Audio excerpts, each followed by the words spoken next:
あの皆さん、こんにちは、京都大学へようこそいらっしゃいました。私京都大学の西山と申します。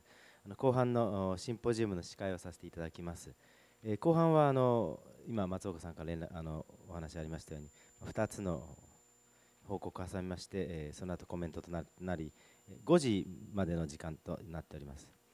で第一の発題者のカステロッティ先生はフランソワ・ラブレ・トゥール大学の教授で、フランス語教育学、言語教育学、のご専門で、現在、京都大学に今月いっぱいまで客員教授として着任しておられます。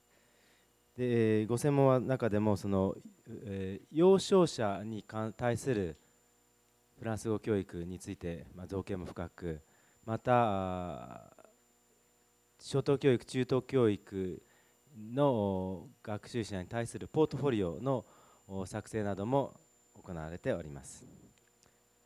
それではカステロッティ先生のご報告をお願いいたしたいと思います。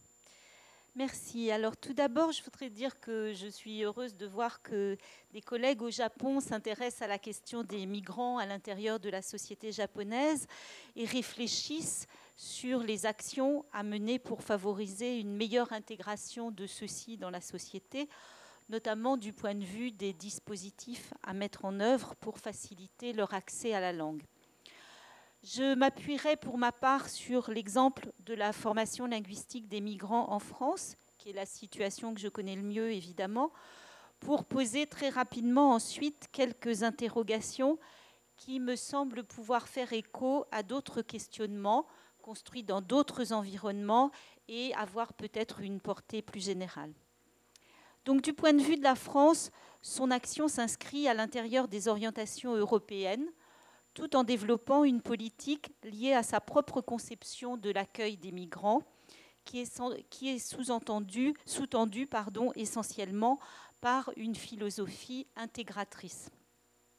Donc, les grandes lignes des orientations européennes, vous avez un petit document récapitulatif sur la feuille bleue, les 2 feuilles bleues qui vous ont été distribuées. Il faut tout d'abord rappeler d'un point de vue très général que le droit européen vise à interdire toute discrimination fondée sur la race ou l'origine ethnique dans différents domaines, dont notamment l'éducation.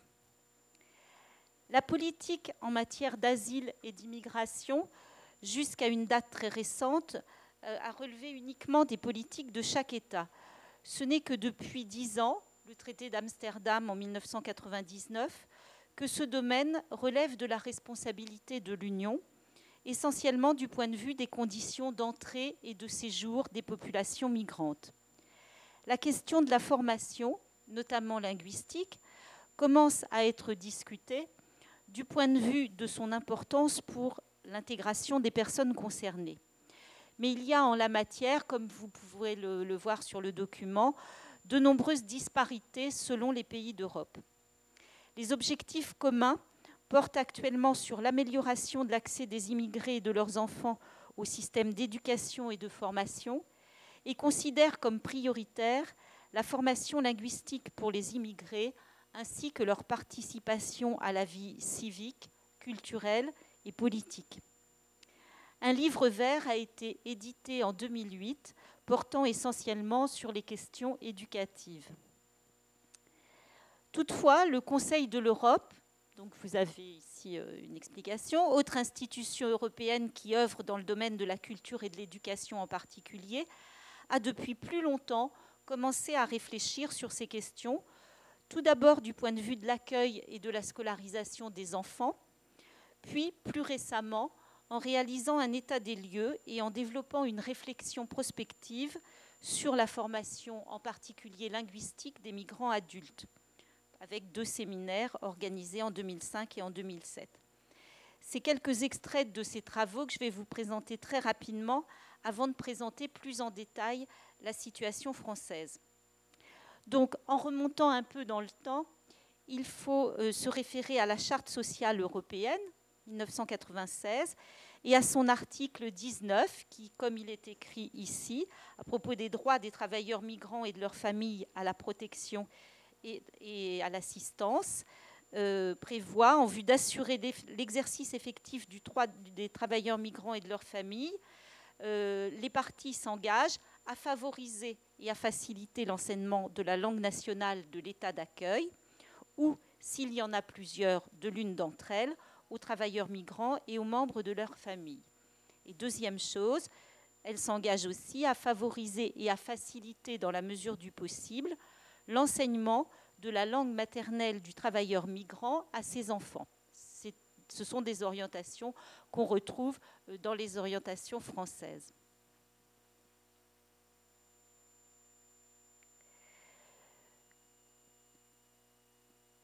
Je vous laisse un peu de temps pour lire.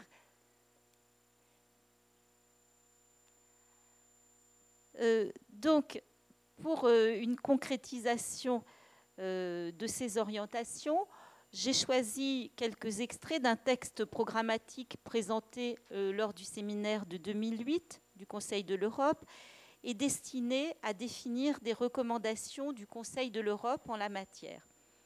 Dans ce texte, Jean-Claude Béaco précise qu'une des caractéristiques des formations de langue destinées aux adultes, immigrants ou immigrés, est d'être organisées en parallèle ou en dehors du système éducatif national ou régional. Elles sont souvent confiées à des organismes officiels spécialisés, à des organismes associatifs ou privés, municipaux ou locaux, et les programmes de ces formations sont élaborés localement. La formation des enseignants qui y opèrent, qui peuvent être dans certains cas des bénévoles, dans certains cas des professionnels, on y reviendra, peut être très disparate, comme je l'ai dit tout à l'heure. Dans ces conditions, une approche holistique des questions de langue relatives aux immigrants et aux immigrés s'impose davantage encore que pour le reste des formations en langue. Elle implique donc des formes de coordination politique et technique au niveau régional et national, des standards partagés pour la construction des formations sous forme d'objectifs de référence ou de référentiels pour les formations, des maquettes d'examen et de certification partagées, et enfin des méthodologies d'enseignement qui tiennent compte des cultures éducatives de ces nouveaux arrivants, c'est-à-dire de leur représentation de ce que sont l'école, l'enseignement, les enseignants, l'apprentissage, la réussite scolaire, les formes d'appropriation des langues considérées comme devant être privilégiées, etc. Ou de la méconnaissance probable aussi de toute culture scolaire de la part de certains apprenants adultes qui n'ont peut-être pas été scolarisés, qui l'ont mal été il y a longtemps, etc. Donc tout ce texte que je viens de vous lire est donc extrait du texte de Béaco. Vous avez les références bibliographiques dans la feuille jaune qui vous a été distribuée aussi. Donc en fonction de ces propositions, Jean-Claude Béaco propose un protocole explicite à mettre en œuvre pour réfléchir sur ces formations linguistiques aux travailleurs migrants en Europe. Vous avez sur toujours ce document jaune un tableau qui est sur les 2 pages que je vous ai reproduit en anglais pour qu'il soit plus facilement compréhensible par les Japonais parmi vous qui ne parlent pas français. Et où vous retrouverez, alors je ne vais évidemment pas le lire et le traduire parce qu'il est très long et que ça nous prendrait beaucoup de temps, mais vous retrouverez toute la démarche qui est décrite avec cette proposition, avec ce protocole, depuis le choix des finalités éducatives au tout début, et donc l'identification des besoins à mettre en œuvre en fonction de ça, jusqu'à l'évaluation des dispositifs à la fin du processus et éventuellement des formes de remédiation pour faire évoluer le dispositif. Dans ce document, Jean-Claude Béaco insiste aussi sur la nécessité de toujours lier l'intégration linguistique et l'insertion socio-culturelle des migrants en question. On en a déjà parlé un tout petit peu avec l'intervention précédente.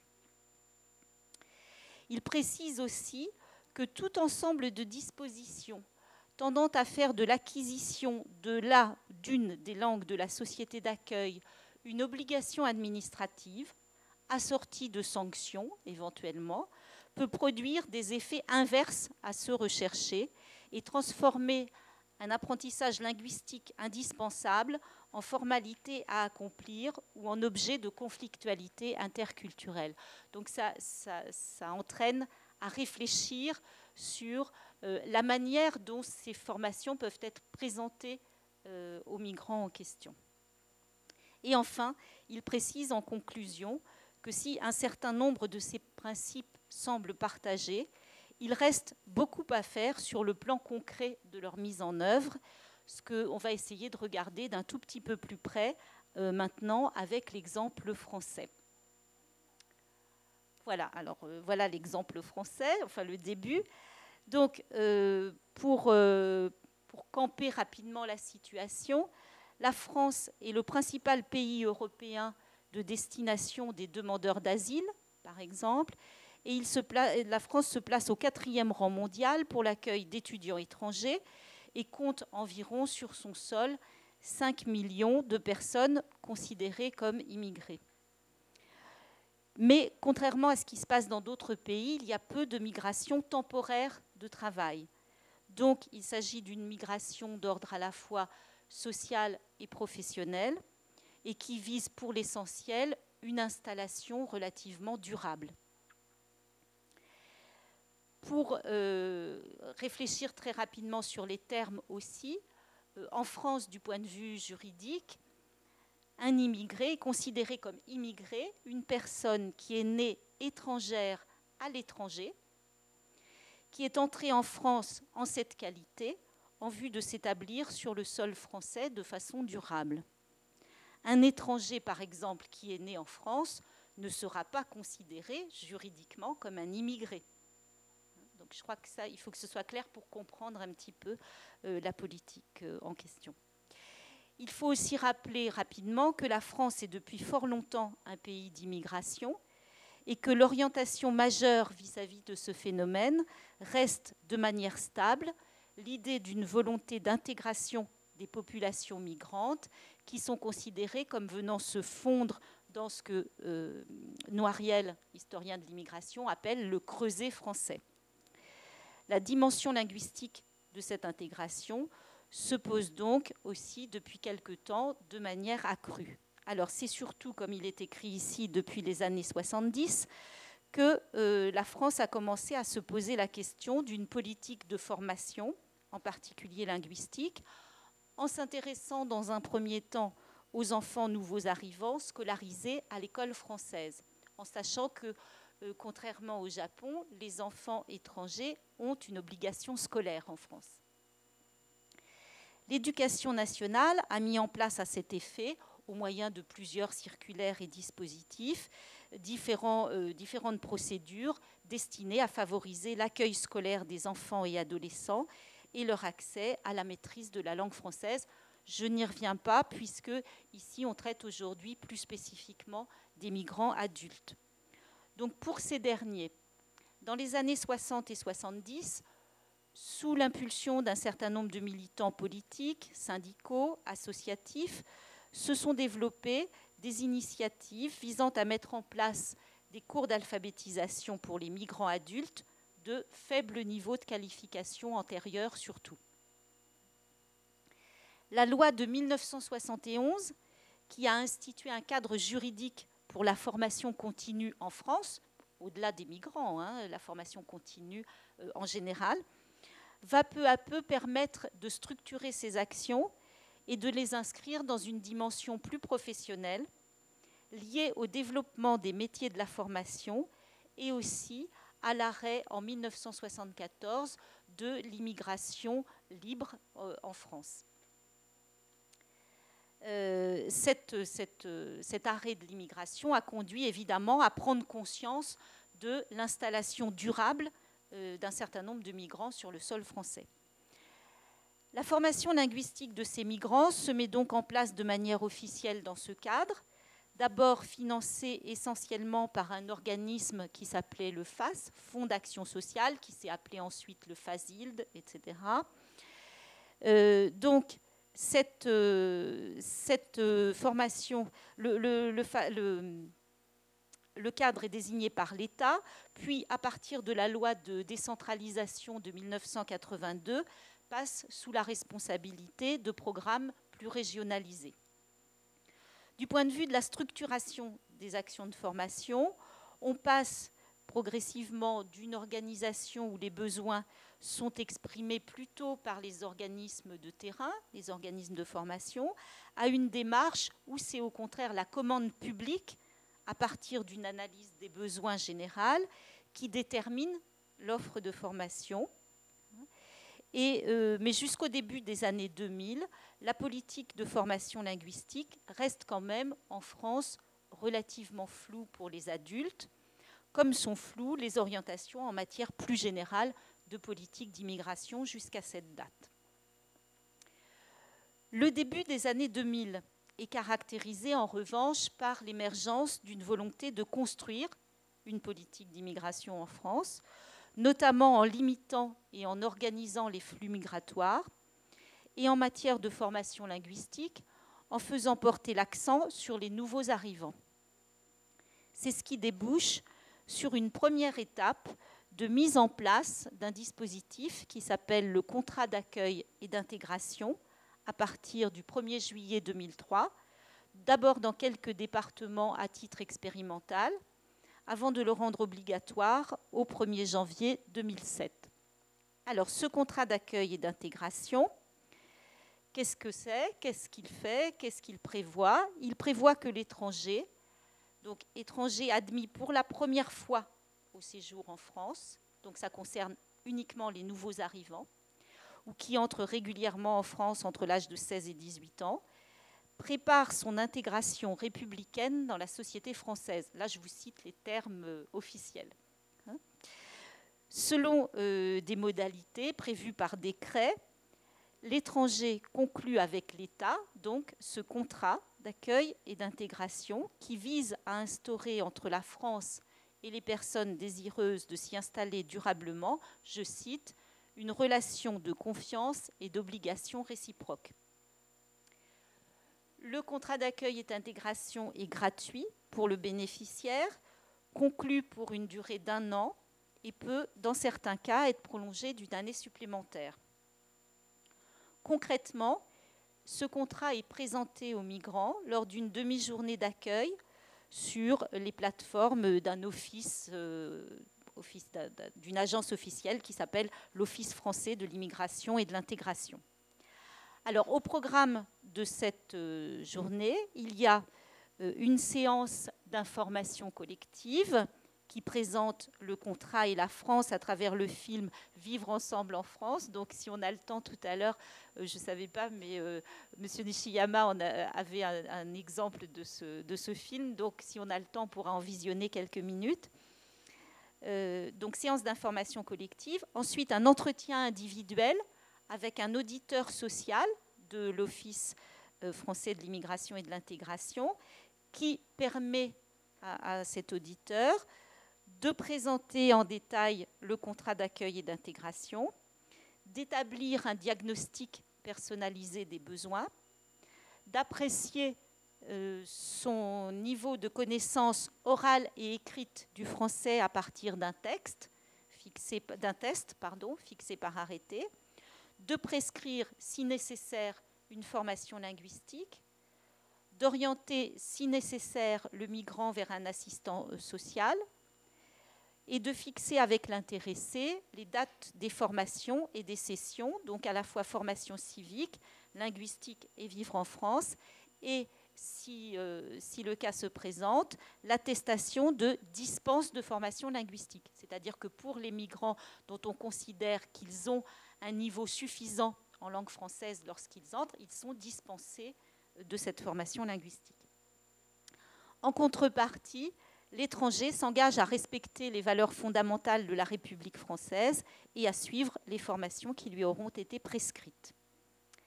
Donc, l'Office d'immigration et d'intégration organise, finance et assure le suivi des formations et des prestations prescrites dans ce cadre.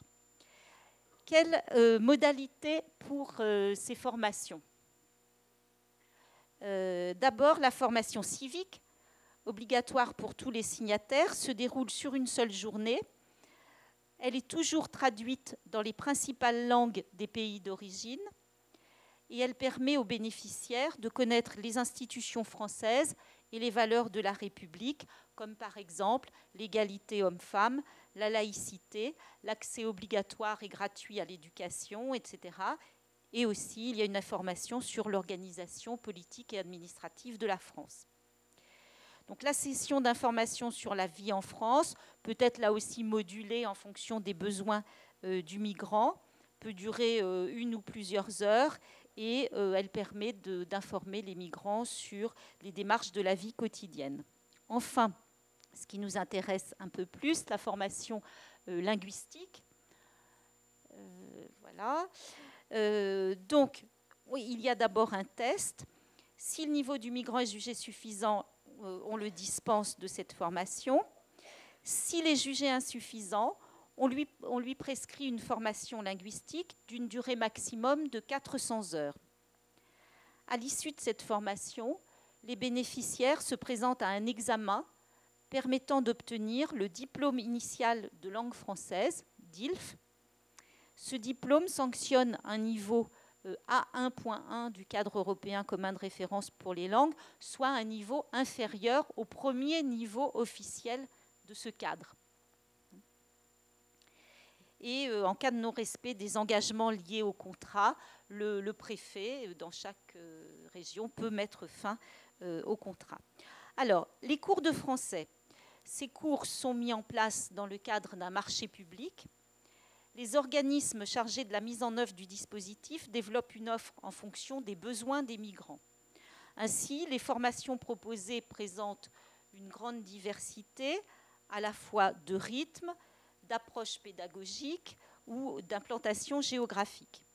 Et conformément au cahier des charges de ce marché, les formateurs doivent posséder, je cite, c'est dans le texte, une formation initiale, master de français langue étrangère ou équivalent, et ou une expérience de l'enseignement du français aux étrangers. De plus, concernant la passation du DILF dans le cadre du CAI, les examinateurs correcteurs doivent être habilités. Donc il y a quand même une volonté d'une certaine professionnalisation de cette formation. Rapidement, quelques résultats pour l'année 2007. Plus de 101 000 contrats signés et 26 000 personnes orientées vers une formation linguistique, soit environ 25% des signataires. Le taux de réussite au DILF est d'environ 90%. Alors, il me semble que ce diplôme et ce dispositif présentent à la fois des avantages et des inconvénients. Intérêt de mettre en œuvre une démarche contractuelle, de reconnaître officiellement des compétences, même faibles, mais en même temps, ça peut être perçu comme un encouragement à ne pas dépasser un niveau minimal dans la langue du pays. Certains pays, par exemple l'Allemagne, pour parler des voisins, ont fait le choix d'un niveau beaucoup plus exigeant. Pour autre inconvénient, ce CAI et cette formation linguistique ne s'appliquent qu'aux nouveaux arrivants. Pour les autres, il existe des formations, mais souvent disparates, rarement financées et de qualité très inégale. Et ces formations ressemblent un petit peu à ce qui a été décrit tout à l'heure pour le Japon, c'est-à-dire qu'elles sont souvent dispensées par des formateurs bénévoles, généralement peu formés à ce type d'intervention particulier. Sinon, pour les personnes rejoignantes, c'est-à-dire le regroupement familial, la loi du 20 novembre 2007 prévoit que les personnes qui rejoignent un migrant installé en France dans le cas du regroupement familial sont désormais soumis dans leur pays de résidence, donc avant de venir en France, à une évaluation de leur degré de connaissance de la langue française et des valeurs de la République. Et en cas de besoin, elles devront donc suivre une formation avant de venir en France. Sur la qualité des formations et la formation des formateurs. Du point de vue des enseignants et formateurs qui dispensent les formations linguistiques, il faut distinguer ce qui concerne l'enseignement aux enfants, comme au Canada, ça dépend de l'éducation nationale, et ce qui relève de la formation aux adultes. Pour cette deuxième catégorie, les formations de formateurs sont assurées majoritairement par deux types de canaux. La formation initiale, qui est assurée majoritairement dans les universités, au sein d'un certain nombre de masters centrés sur la didactique du français, comme langue étrangère ou seconde.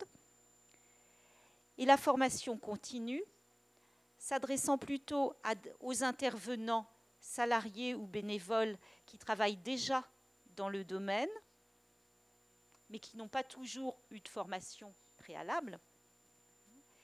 Et donc, cette formation est assurée par différents organismes, publics ou associatifs. Il y a par exemple, pour ceux qui connaissent les organismes français, le CIEP, Centre international d'études pédagogiques, les centres régionaux de ressources illettrisme ou des associations. Du point de vue des différences entre ces deux types de formations, les formations universitaires sont conçues sur un temps relativement long, 1 à 2 ans, associant un volet plus académique et un volet professionnalisant, avec l'intervention de professionnels aussi dans cette formation. Il y a un stage professionnel obligatoire et la rédaction d'un rapport ou d'un mémoire qui problématise l'expérience de stage et qui opère un retour réflexif sur l'ensemble de la formation. Alors que les formations professionnelles continues sont beaucoup plus courtes, de quelques heures à une semaine, intensives et souvent centrées sur des savoir-faire précis d'ingénierie didactique, même si certaines intègrent des contenus plus généraux. Alors évidemment, l'idéal serait de combiner une formation initiale généraliste et partiellement professionnalisante à une formation continue intervenant de manière régulière. Quels critères on pourrait définir pour réfléchir à la qualité de ces formations à destination des populations migrantes? Le premier, qui est cité dans la plupart des travaux portant sur ces questions, a trait à la contextualisation de ces formations et donc à leur nécessaire diversification en fonction des caractéristiques des publics considérés, eux-mêmes extrêmement divers. Pour les traducteurs, je vais passer un petit peu parce que sinon je ne tiendrai pas dans le temps.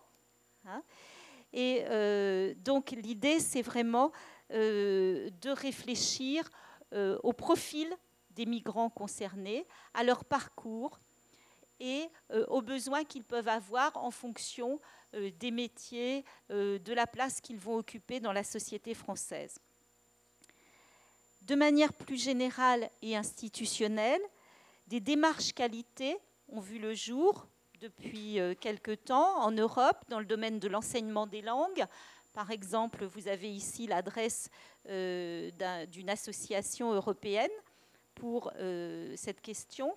Et ces démarches qualité soulignent aussi l'importance de cette diversification, de tenir compte des apprentissages, des besoins d'apprentissage individuels et collectifs dans la planification et la prestation des cours de langue. Elle s'appuie aussi sur quelques autres contenus déterminants, comme par exemple la définition d'objectifs adaptés, explicites et réalistes, la mise en œuvre de programmes correspondant donc aux besoins, la mise à disposition d'un personnel compétent et soutenu par des actions de formation, la mise à disposition de matériel et ressources pédagogiques adaptés et le développement de modes d'évaluation cohérents et justes. Rapidement, pour terminer, pour tenir dans les temps, je vous propose quelques questionnements et embryons de propositions à partir de cette description de ce qui existe. Il me semble qu'une interrogation portant sur la qualité d'un type de formation pose inévitablement la question des objectifs attendus. Et il me semble, comme je l'ai dit déjà tout à l'heure en réponse à mon prédécesseur, que ceux-ci ne peuvent être dissociés des finalités politiques, sociales et philosophiques qui les sous-tendent. Avant de construire un dispositif de formation en direction des migrants, il me semble qu'il faut s'interroger sur les choix opérés par la société concernant l'accueil et la place de ces migrants. Pourquoi sont-ils là? Est-ce qu'on les perçoit comme partie intégrante de la société ou occupant une place à part? Quels devoirs et quels droits leur fixe-t-on? Envisage-t-on leur présence comme durable ou non? Existe-t-il pour eux des formes de citoyenneté ou d'accès à la nationalité? Il me semble que les réponses à ces questions donnent la possibilité de définir quelques grandes lignes en matière de politique linguistique et éducative. Dans un deuxième temps, on peut sans doute affiner la réflexion pour envisager quelques principes susceptibles de favoriser une meilleure qualité des formations proposées. Du point de vue des formations pour les migrants d'abord, inscrire leur formation dans une démarche plurilingue et interculturelle qui prenne en compte leur propre parcours et leurs connaissances antérieures comme fondement de la formation. Deuxième principe, associer étroitement formation linguistique et dimension culturelle et sociale.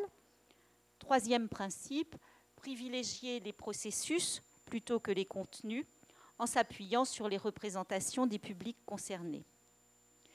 Sur tous ces points, les approches biographiques, intégrant notamment des recours aux récits de vie, aux activités non verbales, aux démarches de type portfolio, et je cite ici un portfolio européen spécifiquement destiné aux populations migrantes, apparaissent particulièrement adaptées pour construire des formations éthiques et de qualité, associant pleinement les personnes en formation à l'évolution de leur parcours.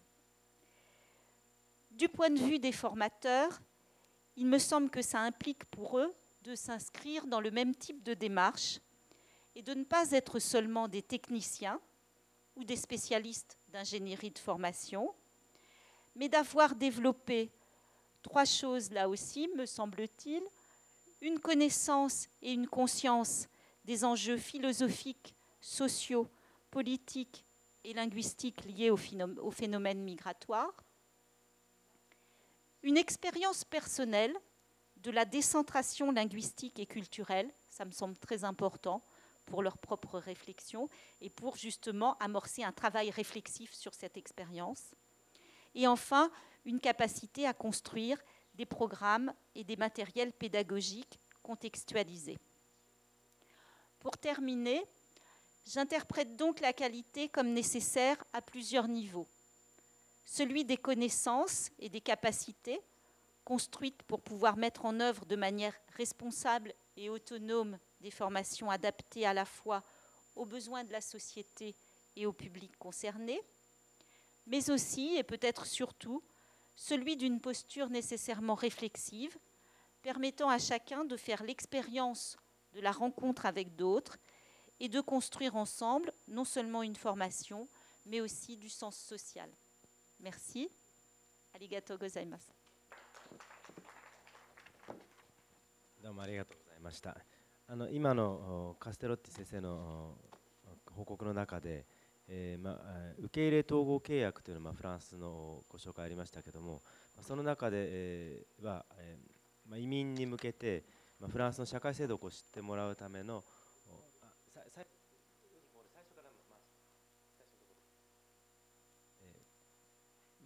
フランスで共に暮らすという、そういう3分くらいのビデオを移民局で見せるんですね。でちょっとそれ見ていただきたいんですけども、これは移民の方がですね分かるようにさまざまな言語でできてるんですけど、ちょっと今日見てもらうのは今お見せするのは、英語の版を見ていただきたいと思います。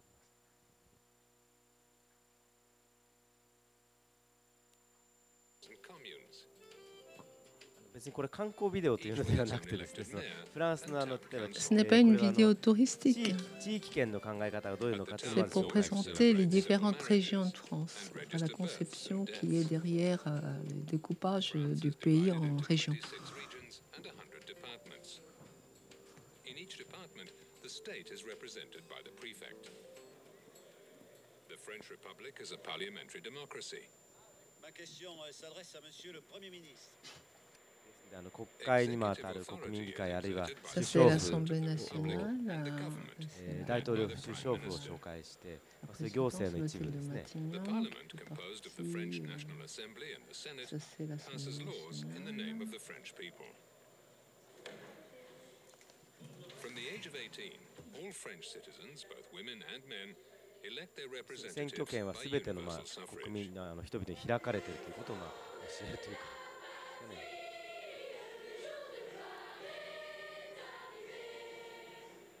The president is the defender of the values of the republic, which are freedom, equality, and fraternity.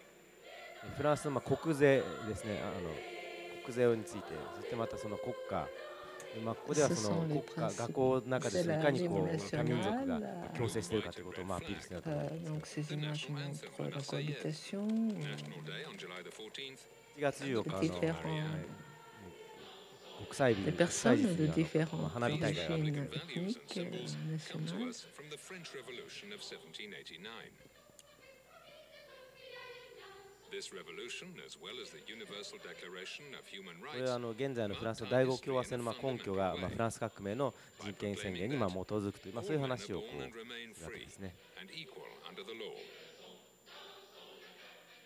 On many public buildings, you'll read the motto of the Republic: Liberté, égalité, fraternité.